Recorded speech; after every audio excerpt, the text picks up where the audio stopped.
Thanks for joining us. And today we're going to talk about what to do when falling asleep in meditation.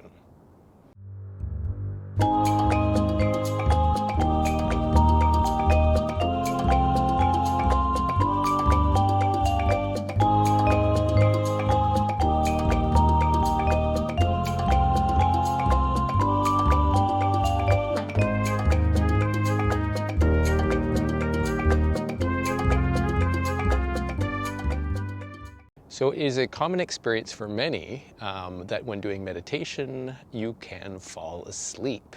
And so whatever meditation you're doing, if it's just something simple like following the breath, and then suddenly you start to nod off. And then you wake up at some point later, try and focus, and then you might nod off again, and then the meditation continues, and eventually you might just go, forget it, right?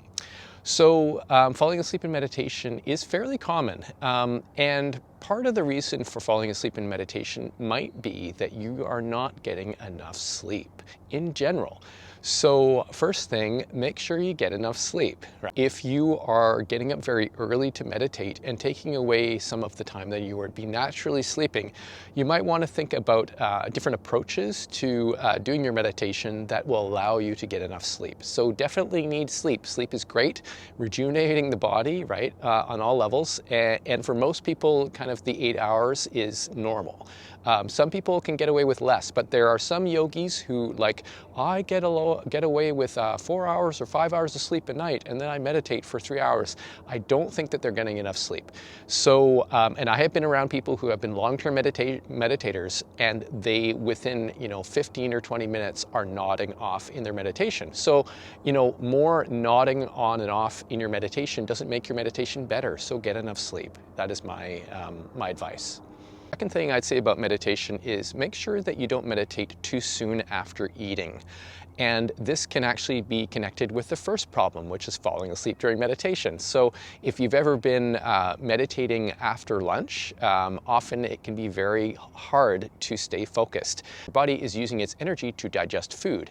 So eating and then meditating is not great. So you don't have to have an empty stomach, but you just want to make sure that it's like a couple of hours after eating. So the way that I remedy this is that when I meditate early in the morning, I haven't eaten anything yet. I've given myself some liquid, right, usually water at this point, but that doesn't interfere with my ability to meditate. So there are some people who say you shouldn't have anything to drink before meditating. That's completely wrong, unless it's like a lot of coffee that's going to make you jittery. But definitely fluids, if it's like water is great because it's neutral, right? It's not going to activate your taste buds or anything to start producing digestive enzymes and all that kind of thing. It's moving through your system. That's totally fine, but definitely give yourself some time after eating before you meditate. The third reason why you may be falling asleep in meditation could be related to your posture. And having a good meditation posture is really important.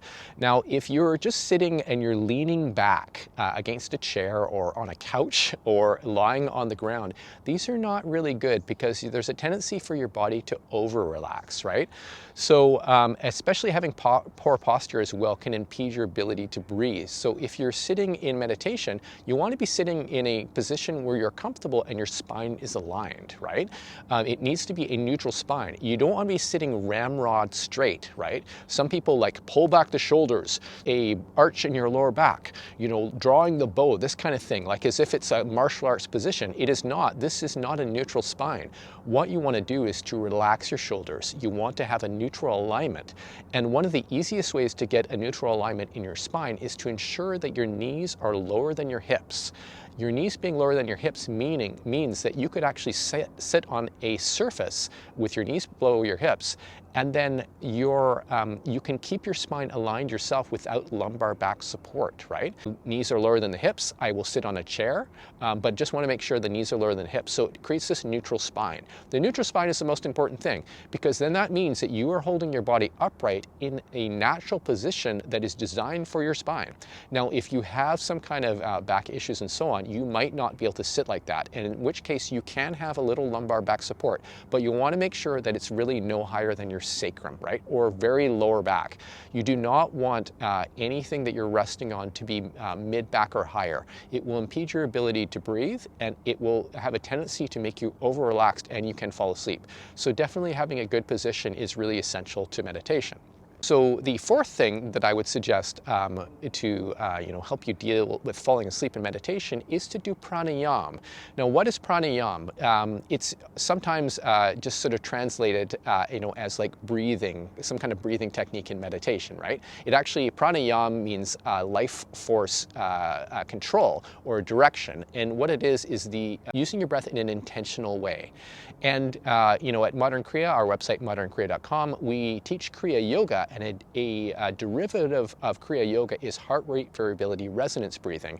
And that is a way that you can intentionally use your breath to slow down your breath rate. It then slows down your heart rate, brings your body into a low idle, basically by stimulating your parasympathetic nervous system, and it oxygenates your blood, right? It gets rid of CO2, you're very relaxed, and you get into this very sort of alert state. So if you're doing meditation where you're just, you're sitting there and you're just following the breath, you're not engaging the breath in an intentional way, you may have a tendency to fall asleep. Your breath gets shallower and shallower, and as you start to kind of cave in and your meditation, good meditation posture starts to sort of disintegrate, and if you've eaten something and you're sleep deprived, you're going to start to bend forward and you're going to start to snore, right? So if you have a meditation technique like pranayama or heart rate variability resonance breathing, which we teach on our website modernkriya.com, you will have something that helps you to prime your body for that internal journey, if you will, through this pranayama technique. So those are the four things that I would suggest. If you have any questions about this video, feel free to send me an email at info@modernkriya.com. Also check our website at modernkriya.com and our YouTube channel. So thanks for joining us, and we will see you next time.